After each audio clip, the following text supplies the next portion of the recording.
तरही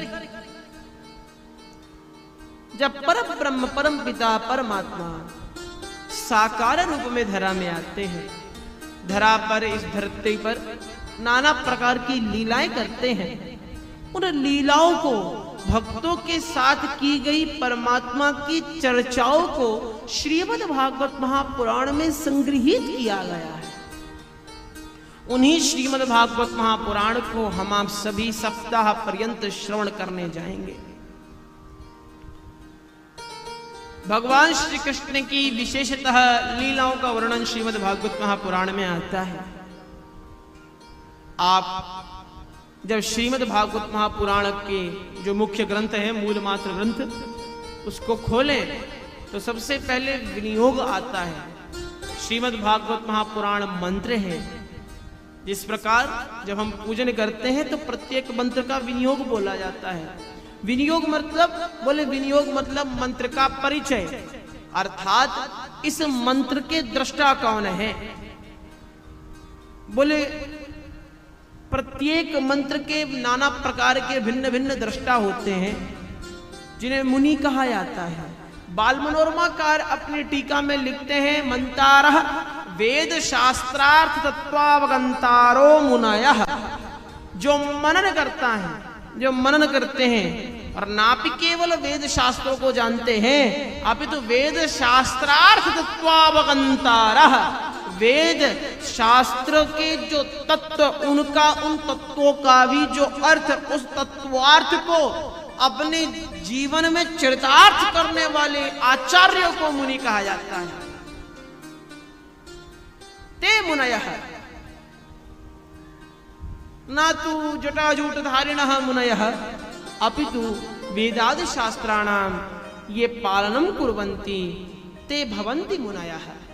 जो वेदादि शास्त्रों का ना भी केवल वाचन करते हैं, ना भी केवल अध्यापन करते हैं, ना भी केवल अध्ययन करते हैं, अभी तो वेद में कही गई बातों को जीवन में भी चरितार्थ करते हैं, उन्हें कहा जाता है मुनि।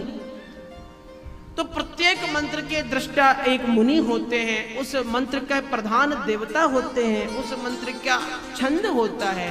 श्रीमद् भागवत महापुराण का जो सामान्य परिचय है, उस सामान्य परिचय के अंतर्गत हम आप सभी को ज्ञात होता है कि श्रीमद् भागवत महापुराण के प्रधान देवता श्री हरि नारायण है, माधव केशव हैं। इसके आचार्य कौन है? बोले इसके आचार्य हैं देवर्षि नारद, जो भक्ति मार्ग के आचार्य हैं। भक्ति मार्ग के आचार्य देवर्षि नारद ही श्रीमद् भागवत महापुराण के आचार्य हैं। बोले इसका छंद क्या है? तो बृहति छंद है। पुनश्च नाना प्रकार के छंदों का, मुख्यतः 28 छंदों का प्रयोग श्रीमद् भागवत महापुराण की लेखन शैली में किया गया है। अनुष्टुप, आर्या, इंद्रवज्रा, इंद्रवंशा, उपेंद्र वज्रा, उपजाति, औपच्छंदसिकम, नारकूटकम, द्रुत विलंबित, पुष्पिताग्रा, प्रहर्षिणी, प्रमाणिका, भुजंग प्रयातम, मत्त मयूरम, मालिनी, मंदाक्रांता, रुचिरा, राजहंसिका, वंशस्थ, वसंत तिलका, वातोर्मी, वैताली, शार्दूल विक्रीडित, शिखरणी, स्रगधरा, स्रग्वणी, स्वागत आदि छंदों का वर्णन या छंदों में श्रीमद् भागवत महापुराण का गान किया गया है, कथन किया गया है। अब महाराज श्रीमद् भागवत महापुराण सप्ताह भर तक श्रवण करने का फायदा क्या है? क्योंकि शास्त्र कहते हैं प्रयोजनम अनुद्दिश्य मंदोपि न प्रवर्तते। हम आप सभी को कोई काम करने से पहले उस कार्य का फल दिखाई देना चाहिए। काम तब करेंगे जब कोई प्रयोजन दिखाई देगा। अरे महाराज, अगर प्रयोजन दिखाई ना दे तो मूर्ख से मूर्ख व्यक्ति भी कोई कार्य नहीं करता। प्रयोजनम अनुद्दिश्य मंदोपि न प्रवर्तते, बिना प्रयोजन के तो मंद व्यक्ति भी कार्य नहीं करता। हम आप सब तो विद्वान लोग हैं, तो हम आप सब एक सप्ताह पर्यंत भगवान की कथाओं को क्यों सुने? क्या फल है श्रीमद् भागवत महापुराण का? तो श्रीमद् भागवत महापुराण का फल बता, इस शास्त्र का, इन कथा का फल यह है कि वे श्रवण भर मात्र से हम आप सभी के हृदय में भक्ति ज्ञान वैरागाणाम, भक्ति ज्ञान एवं वैराग्य की स्थापना कराती है। पूछे कि भक्ति की ही करा देती ज्ञान और वैराग्य की क्या आवश्यकता, अथवा ज्ञान की ही करा देती भक्ति और वैराग्य की क्या आवश्यकता, अथवा वैराग्य ही हो जाता तो भक्ति ज्ञान क्या है चाहिए। बोले जीवन में भक्ति ज्ञान एवं वैराग्य तीनों की ही आवश्यकता है। एक की भी यदि कमी हो जाए तो जीवन व्यर्थ हो जाता है, नष्टवध हो जाता है, या यूं कहें दुविधा में आ जाता है। कथम? बोले भक्ति क्या है? भक्ति है स्वभाव। भक्ति स्वभाव है, आपके स्वभाव में झलकनी चाहिए। भक्ति तो भावना है ना, आपकी भावना कैसी है वो आपके स्वभाव में झलकनी चाहिए। ठीक उसी प्रकार धर्म आचरण है, आपके आचरण में झलकना चाहिए। तो भक्ति जो भगवान के भक्त हैं, भगवान से प्रेम करते हैं, परंतु ज्ञान और वैराग्य है नहीं। ज्ञान बोले जानते नहीं है कि हमारे परमात्मा कैसे हैं। किसी को बिना जाने उससे प्रेम करना भी मूर्खता कहलाता है। गोस्वामी पाद लिखते हैं कि जाने बिनु न होए परती, जाने बिनु न होए परती, जाने बिनु न होए परती, जाने बिनु न होए परती,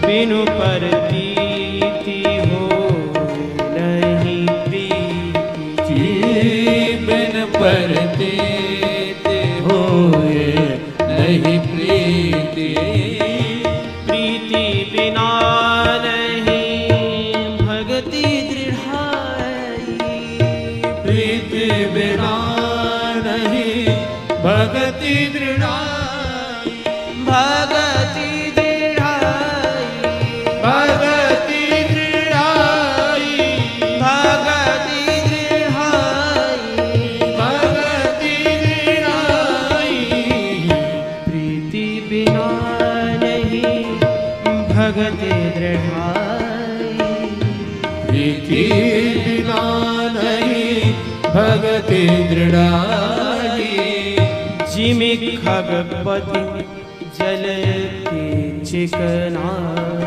जिमि खगपति जल के चितलाए, जिमि खगपति जल की चिकना, जिमि खगपति जल के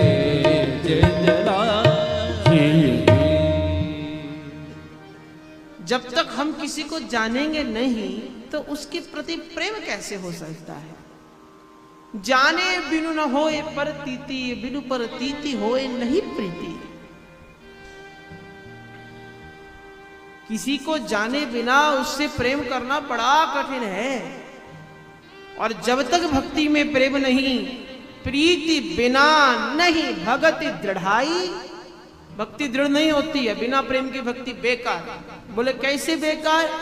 जिमि खगपति जल के चिकनाई, आप जल के पात्र में 2 बूंद तेल की डाल दीजिए तो वो तेल की बूंदें जल में ऊपर ही ऊपर तैरती आपको दिखाई दे जाएंगी, कदापि वे उस जल में मिश्रित नहीं हो सकती, डूब नहीं सकती। ठीक उसी प्रकार जो बिना प्रेम के भक्ति करते हैं वो भक्ति के सागर में ऊपर ही ऊपर तैरते रहते हैं। और हमारे जो ये भक्ति सागर, हरि कथा का जो सागर है, इसमें तो डूबने से मुक्ति मिलती है। भव सागर से तैरना होता है, भव सागर को तैर कर पार करना होता है। और भव सागर को तैर कर यदि पार करना है तो भक्ति के सागर में तो डूबना पड़ेगा।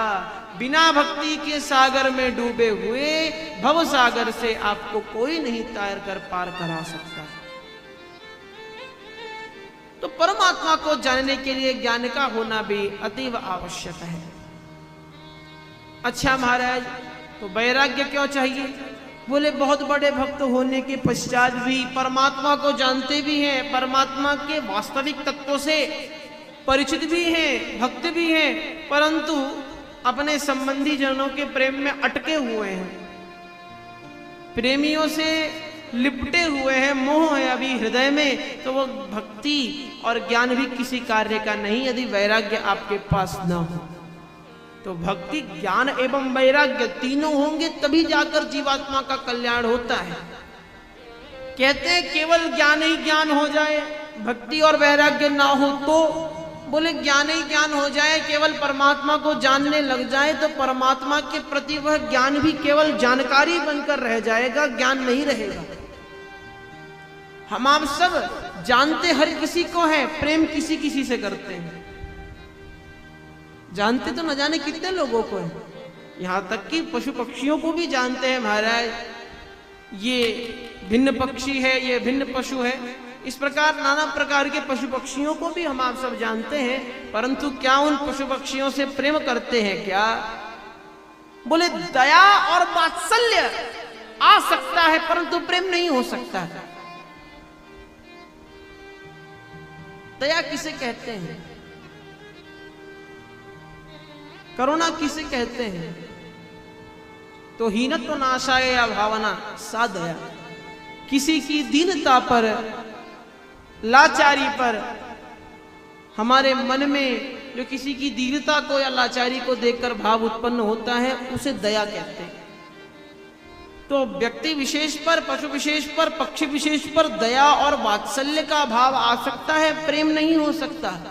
और ऐसे ज्ञान का क्या लाभ महाराज कि परमात्मा को जानते हैं, प्रेम नहीं करते उनसे। ठाकुर जी को तो बहुत से लोग जानते हैं, भगवान कृष्ण का नाम तो न जाने किन किन पशु पक्षियों ने भी सुना है, परंतु परमात्मा से वे प्रेम नहीं करते। परमात्मा को जानते तो हैं। बोले केवल वैराग्य हो जाता, तो महाराज वैराग्य तो हमें क्षण क्षण होता रहता है। घर में आपसी मतभेद के कारण या मित्रों से या परिवार संबंधी जनों से किसी बात पर लड़ाई झगड़ा हो गया तो वैराग्य हो जाता है, आज के बाद इनसे वार्ता खत्म, अब इनसे बातचीत नहीं करेंगे। उसे भी वैराग्य ही कहते हैं, परंतु वो वैराग्य होता है क्रोधपूर्वक। हम परमात्मा से प्रेम नहीं करते, ना परमात्मा को जानते हैं, परंतु विरक्त हो चुके हैं, ऐसे वैराग्य की भी कोई आवश्यकता नहीं है। जब तक भक्ति, ज्ञान और वैराग्य तीनों का सामंजस्य नहीं हृदय में उत्पन्न होगा, तब तक हमारे इस जीवन का कोई औचित्य नहीं है। तब तक नाना प्रकार से भगवान की भक्ति का, भगवान के पूजन का भी कोई औचित्य नहीं है। परमात्मा के भजन का, हरि कथाओं को, श्रीमद् भागवत महापुराण आदि कथाओं को श्रवण करने का एकमात्र औचित्य यही है कि श्रीमद् भागवत महापुराण को श्रवण कर कर अपने हृदय में भक्ति, ज्ञान एवं वैराग्य की स्थापना की जाए, तभी हम धर्मज्ञ बनेंगे और तभी हम धर्म को जानकर पशुओं से भिन्न हो पाएंगे। नहीं तो हम आप सब तो पशुवत हैं। आहार निद्रा आदि हम आप भी करते हैं, पशु भी करते हैं, परंतु धर्म को जब जान जाएंगे, धर्म पूर्वक जब जीवन जिएंगे, धर्मेण हीना पशु भी समाना। धर्म को छोड़कर जीवन जीने वाले मनुष्य भी पशुवत हैं। उस धर्म को भगवान कृष्ण की लीलाओं के माध्यम से सरलतया जो समझा दें, जो जीवन में चरितार्थ करना सिखा दें, उनका नाम है श्रीमद् भागवत महापुराण।